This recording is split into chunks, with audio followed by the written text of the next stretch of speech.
How to switch Instagram to professional account. Hey everyone, in today's tutorial I'll show you guys a quick and easy way to switch over your Instagram's personal account to a professional account. First off, go to Instagram and make sure that you're logged into the account where you want to change your account type. Find the profile icon at the bottom right corner. After that, you'll find the top right corner of your screen, and if you tap on it, you'll go to hamburger menu.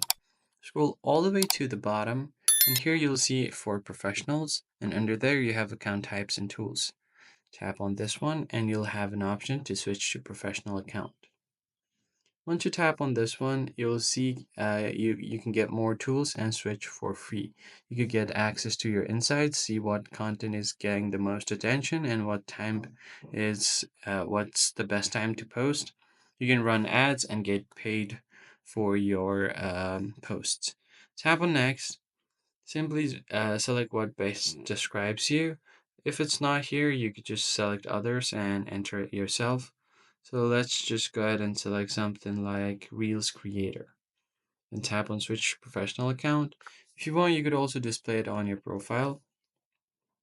Now, here comes the two option. If you're a creator, it's best for public figures, content producers, artists, and influencers.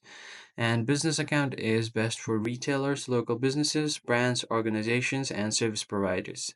I'm just going to select creator account, tap on next, and you can share logins using the account center. I'm not going to do that right now, and you're good to go. You could also complete all of these steps to complete your professional account. I'm just going to exit from here, and if you refresh your profile, you'll see something called a professional dashboard on your profile.